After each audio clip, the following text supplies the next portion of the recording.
കാണുമ്പോ കൂടുള്ള ആളെ വിളിച്ച് കാണിച്ചു കൊടുക്കൂലേ? ഒറ്റമൈനേനെ കാണുമ്പോ ഒറ്റമൈനേനെ കണ്ടപ്പോൾ എന്ത് ചെയ്യാ? പ്രിയപ്പെട്ടവരെ, ഇതൊരു വലിയൊരു തത്വമാണ്, വേഗം പഠിച്ചോ. നമ്മൾ പരീക്ഷയ്ക്കൊക്കെ പോകുമ്പോ ഒറ്റമൈനേനെ കണ്ട കഴിഞ്ഞു കഥ. 2 മൈനേനെ കണ്ട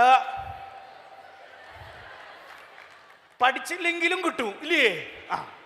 ഒറ്റ മൈനേനെ കണ്ട നമ്മുടെ കൂടെ ഉള്ള ആളെ വിളിച്ച് നോക്കിയടി ഒറ്റ മൈന. അത് നോക്കുമ്പോഴേക്കും വേറൊരു മൈന പറന്നു വന്നിരിക്കും. അത് 2 എണ്ണം ഉണ്ടടി. അപ്പൊ ആദ്യത്തെ ആൾക്കൊരു വിഷമം വരും. So my point is, personal ഇഷ്ടങ്ങൾ മറ്റൊരാളുടെ ഇഷ്ടമാവണമെന്ന് ബലം പിടിക്കല്ലേ. നമ്മുടെ ഇഷ്ടങ്ങൾ നമ്മുടെ മാത്രം ഇഷ്ടമാണ്. പിന്നെ എനിക്ക് സമാധാനമായത് എപ്പോഴാണെന്നറിയോ? ഈ കമന്റ് കേട്ടിട്ട് വലിയ വലിയ ആൾക്കാരുടെ പ്രൊഫൈൽ എടുത്ത് നോക്കുമ്പോൾ അതിൻ്റെ ഉള്ളിൽ ഇതിനേക്കാളും വലിയ തെറി എഴുതി വെച്ചാണ്. അപ്പൊ എനിക്ക് സമാധാനമായി, ഈ ലോകത്ത് ഞാൻ ഒറ്റയ്ക്കല്ല. വേറെ വല്ലതും പണിക്കും പോടാന്നൊക്കെ പറഞ്ഞിട്ട് കമന്റ് ഇട്ട ആളുകൾക്ക് ഇപ്പോഴും പണിയില്ല എന്നാ കേട്ടെ. അപ്പൊ പേഴ്സണൽ ഇഷ്ടങ്ങളായി മാത്രം കാണുക. Are you happy with this profession? Do you like to be a good teacher? Are you happy? കുട്ടികളെ പഠിപ്പിക്കുമ്പോൾ ബോറടിക്കുവോ? ചെയ്തോ, നിങ്ങൾക്ക് സക്സസ്ഫുൾ ആവാം. 2 മണിയുടെ പരിപാടിക്കാൻ ഞാനിവിടെ 9:30 എത്തിയത്. ഒരു പണിയിലല്ലേ? ഒരു പണിയിലാണ്ടല്ല, ഇതിന്റെ മാനേജ്മെന്റിലുള്ള ആളുകളൊക്കെ ആയിട്ട് അത്ര അടുപ്പാ. ഹരി സാറായിട്ടായാലും ഇവിടുത്തെ ദാദായിരിക്കണം മുതൽ നമ്മുടെ ഷീ അക്കാഡമിയുടെ ഹെഡ്, ഇതായിരിക്കണം നമ്മുടെ ചങ്കുകള്, സ്വീസിന്റെ. നിങ്ങളല്ലേ പറഞ്ഞ നിങ്ങളുടെ പേര് ഇടയ്ക്കിടയ്ക്ക് പറയണം, ഫ്രണ്ടിൽ തന്നെ ഞങ്ങൾ വന്നിരിക്കും. ഇതവര് നല്ല ആൾക്കാരാട്ടോ. ഒരു പ്രാവശ്യം അങ്ങനെ പറഞ്ഞാൽ 10 രൂപ തരാന്ന് പറഞ്ഞിട്ടുണ്ടെങ്കിൽ ഓക്കെ, അതല്ല കേട്ടോ. We are friends right? അതുകൊണ്ടാണ് 9:30 എത്തിയേ, അല്ലാതെ ശ്വേതാമേനനെ കാണാനൊന്നല്ല. അതിൻ്റെ ഉള്ളൂ കൂടെ ശ്വേതാമേനോനെയും കാണാം. മറ്റേ മാഷ് പറഞ്ഞ പോലെ ഇഷ്ടമായിട്ട് നമ്മളൊരു കാര്യം ചെയ്താൽ ബോറടിക്കില്ല. ഞാൻ ഈ ജോലി ഇഷ്ടപ്പെട്ട് ചെയ്യുന്നത്, അതുകൊണ്ട് എനിക്ക് ബോറടിക്കില്ല. ഇതൊരു ജോലിയായിട്ട് എനിക്ക് തോന്നൂല. പക്ഷെ ഇത് ഞാൻ ഇഷ്ടപ്പെടാതെയാണ് ഈ ജോലി ചെയ്യുന്നതെങ്കിൽ ഈ ജോലി എന്നും എനിക്കൊരു ജോലിയായിരിക്കും. നിങ്ങൾ നല്ല ടീച്ചറായോ എന്നുള്ളതിനൊരു തെളിവ് തരട്ടെ. നിങ്ങൾക്ക് തന്നെ സ്വയം കണ്ടുപിടിക്കാൻ പറ്റും നിങ്ങളൊരു നല്ല ടീച്ചറായോ എന്ന്. ഞായറാഴ്ച വൈകുന്നേരം ആകുമ്പോഴേക്കും എന്താ തിങ്കളാഴ്ച ആവാത്ത എന്നുള്ളൊരു ഫീല് വരും അല്ലേ? തിങ്കളാഴ്ച എൻ്റെ പിള്ളേരെ കാണാലോ, എൻ്റെ സ്റ്റുഡൻസിനെ കാണാലോ, എൻ്റെ സ്കൂള് കാണാലോ, എൻ്റെ സഹപ്രവർത്തകരെ കാണാലോ എന്നുള്ളൊരു തോന്നൽ വന്ന് തുടങ്ങുന്നുണ്ടെങ്കിൽ ഉറപ്പിച്ചോ, you become a good teacher. ചിലർക്ക് ഞായറാഴ്ച വൈകുന്നേരം ആകുമ്പോൾ തോന്നും, അങ്ങനെ ഞായറാഴ്ചയും കഴിഞ്ഞു, ഇനി 5 ദിവസം കഴിയണ്ടേ ഒരു ശനി കിട്ടാൻ എന്നൊക്കെയാണ് നിങ്ങൾ ചിന്തിക്കണമെങ്കിൽ നിങ്ങൾക്ക് പറഞ്ഞിട്ടുള്ള പണിയല്ലത്. സോ പേഴ്സണൽ ഇഷ്ടങ്ങൾ എന്നും നമ്മുടെ പേഴ്സണൽ ഇഷ്ടങ്ങളാണ്. ആശയങ്ങൾ പുറത്തുനിന്ന് എടുക്കാം, മറ്റുള്ളവർ പറയുന്നത് കേൾക്കാം. മറ്റുള്ളവർ പറയുന്നത് വെറും അഡ്വൈസുകൾ മാത്രമാണ്. അത് അവർ ചെയ്യുക, അത് എടുക്കണോ വേണ്ടയോ എന്ന് തീരുമാനിക്കേണ്ടത് നമ്മളാണ്. അങ്ങനെ നമ്മൾ തീരുമാനിച്ച പോലെ കാര്യങ്ങൾ നടത്തി ചെയ്തു കഴിഞ്ഞാൽ നമുക്ക് നമ്മളായി ജീവിക്കാം. കാരണം എന്താ അറിയോ, ഈ പേഴ്സണൽ ഇഷ്ടങ്ങൾ കൊണ്ട് നമ്മൾ ചെയ്യുന്ന പല കാര്യങ്ങളും മറ്റു പലരുമായിട്ട് ആളുകൾ കമ്പയർ ചെയ്യാൻ തുടങ്ങും. ഞങ്ങളെ പഠിപ്പിച്ച ടീച്ചർമാരൊന്നും ഇങ്ങനെയല്ല. അല്ല, കാരണം ആ ടീച്ചറല്ലല്ലോ ഈ ടീച്ചർ വേറെ ടീച്ചറല്ലേ. ചില ആളുകളുടെ കയ്യിലൊക്കെ പുസ്തകങ്ങളൊക്കെ കാണാണ്ടല്ലോ. ഒരു കുഞ്ഞ് എക്സസൈസ് തരട്ടെ. നിങ്ങൾക്ക് ഏറ്റവും ഇഷ്ടമുള്ള 5 ടീച്ചർമാരുടെ പേരൊന്ന് എഴുതിയേ. നിങ്ങൾക്ക് ഏറ്റവും ഇഷ്ടമുള്ള 5 ടീച്ചർമാരുടെ പേര്. ഇനി പേപ്പർ പേനയൊന്നും ഇല്ലാത്തവർ മനസ്സിൽ ചിന്തിച്ചാലും മതി. ഫോണുള്ളവർ ഫോണിൽ നോട്ട് പാഡിൽ എഴുതിയാലും മതി. പേപ്പറിൽ തന്നെ എഴുതണമെന്ന് ഒരു നിർബന്ധമില്ല. ഒന്ന് എഴുതി നോക്കിയേ. നമുക്കിഷ്ടമുള്ള 5 ബെസ്റ്റ് ടീച്ചർമാർ. കോപ്പി അടിക്കരുതിട്ടോ, പലരും പല സ്കൂളിലാണ് പഠിച്ചോണേ. ചില പേരുകളൊക്കെ കോമൺ ആയിരിക്കും അല്ലേ? Shantha teacher, Sulochana teacher, Ummukulsu teacher. പടപടാന്ന് എഴുതിയ വേഗം 5 എണ്ണം. 5 ബെസ്റ്റ് ടീച്ചേഴ്സ്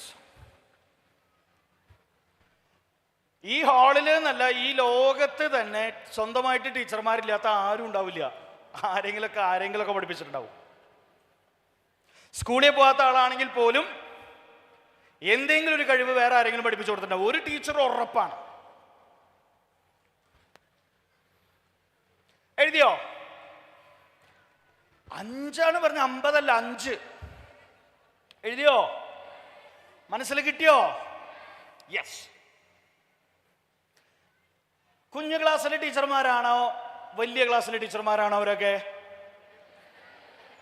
വലിയ ക്ലാസ്സിലെ ടീച്ചർമാരാ വന്നേ? മിക്സ് ആയിട്ടാ വന്നേ. റൈറ്റ്. നഴ്സറി സ്കൂളിലെ ടീച്ചറുടെ പേര് എഴുതിയവരൊന്ന് കൈവയ്ക്കേ. നഴ്സറി സ്കൂളിലെ ടീച്ചറുടെ. ഗുഡ്.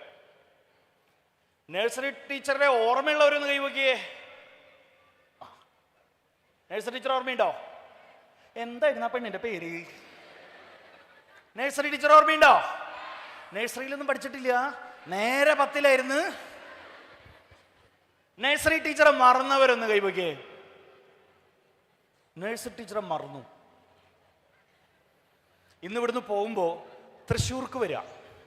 അവിടെ പുത്തമ്പള്ളി എന്ന് പറഞ്ഞിട്ടൊരു പള്ളിയുണ്ട്. എൻ്റെ പുറകിലൊരു ജോർജ് ഡോക്ടറുണ്ട്. അയാളൊന്ന് കാണിച്ചു നോക്ക്. എന്തെങ്കിലുമൊക്കെ ഒരു മാറ്റം വരാണ്ടിരിക്കില്ല. ജീവിതത്തിൽ ആദ്യമായിട്ട് ഒരു അക്ഷരം പറഞ്ഞു തന്ന ടീച്ചറെ മറന്നിട്ടുണ്ടെങ്കിൽ ഡോക്ടറെ കാണിക്കണ്ടേ? ടീച്ചറെ അല്ല, ഇവര് മറന്നവര് ഡോക്ടറെ കാണിക്കണ്ടേ? ഡോക്ടറെ കാണിക്കണം. ലൈഫിൽ ആദ്യമായിട്ട് അക്ഷരം പഠിപ്പിച്ചു തന്ന ടീച്ചർ. പക്ഷെ അതിനേക്കാളും മുമ്പ് ഒരു ടീച്ചർ ഉണ്ടായിരുന്നു. നിങ്ങളുടെ അമ്മ. അതിനെ മറന്നോ? ഓ പിന്നെ മറന്നില്ലേ? ചില നേരത്തൊക്കെ ഉണ്ടേ. ചില നേരത്ത് ഉമ്മനെ മറന്നിട്ടുണ്ട്. ഉണ്ടടോ. നിങ്ങളുടെ ചില പേഴ്സണൽ ഇഷ്ടങ്ങൾ വന്നപ്പോ ഉമ്മയോട് പോയി പണി നോക്കെന്ന് പറഞ്ഞിട്ടില്ലേ? അയ്യോ, ഉമ്മ പറഞ്ഞ അതേപോലെ ജീവിക്കുന്ന ആൾക്കാർ ഒന്ന് കൈവയ്ക്കേ. അമ്മേ, ദൈവമേ, നെഞ്ചിന്റെ അവിടെ ഒരു വേദന. ഇങ്ങനെ ഗ്രൂപ്പായിട്ട് നുണ കേൾക്കുമ്പോ ഉമ്മയെ കരയിപ്പിച്ചവരൊന്ന് കൈവയ്ക്കേ. സ്വന്തം ഉമ്മയെ കരയിപ്പിച്ചവരൊന്ന് കൈവയ്ക്കേ.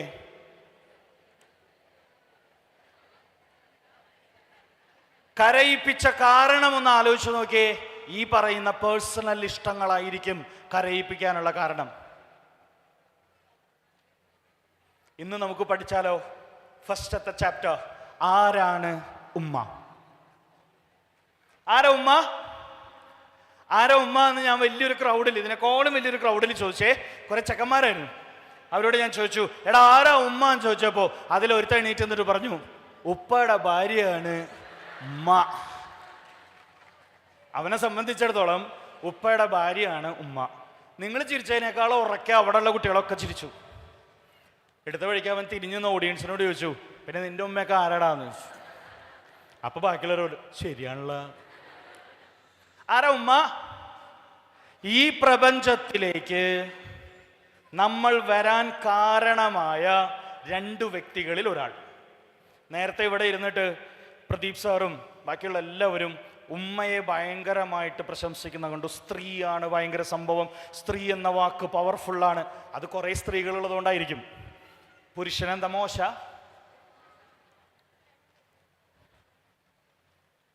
Equal responsibility. ഉമ്മയുടെ കരുതലുണ്ടെങ്കിൽ, അല്ലെങ്കിൽ ഉമ്മയുടെ ഇഷ്ടമുണ്ടെങ്കിൽ വാപ്പാന്റെ സപ്പോർട്ടും ഉണ്ട് അല്ലേ?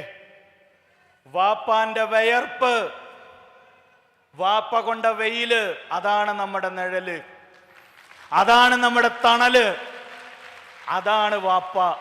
ആ മനുഷ്യനെ വെറുതെ താഴ്ത്തിക്കെട്ടി സംസാരിക്കരുത് കേട്ടോ. ഓൾ കേരള വാപ്പ അസോസിയേഷൻ ഇടപെടും. എന്താ ഞങ്ങൾക്ക് ചോദിക്കാനും പറയുന്ന ആരുമില്ല. എന്താ തവിട് കൊടുത്ത് വാങ്ങിയതാ? ഉമ്മയെ പ്രകീർത്തിച്ചിട്ട് ഇഷ്ടം പോലെ വീഡിയോസ് കാണാണ്ട്. ഉമ്മ ഇസ് ഗ്രേറ്റ്, അതിനകത്ത് ഒരു സംശയമില്ല. ഉമ്മയുടെ കാൽച്ചുവട്ടിലാണ് സ്വർഗം, അതൊക്കെ കറക്റ്റാ. പക്ഷേ ഉമ്മയുടെ കാൽച്ചുവട്ടിലാണ് സ്വർഗമെങ്കിൽ അതിന് കാരണമായത് ഉപ്പയാടോ. ആ പാവം ചെലവാക്കാതെ നീക്കിവെച്ച, ഉറുമ്പ് ധാന്യമണി ശേഖരിക്കുന്ന പോലെ നീക്കിവെച്ച ഒരു ചായ പോലും കുടിക്കാതെ, ഒരു പലഹാരം പോലും തിന്നാതെ, ഓരോന്നിനും കണക്ക് വെച്ച് ഇഞ്ചിഞ്ചായി ഉരുകി തീർന്നതിന്റെ പൈസ എടുത്തിട്ടല്ലേ ഞങ്ങൾ പുട്ടടിച്ച്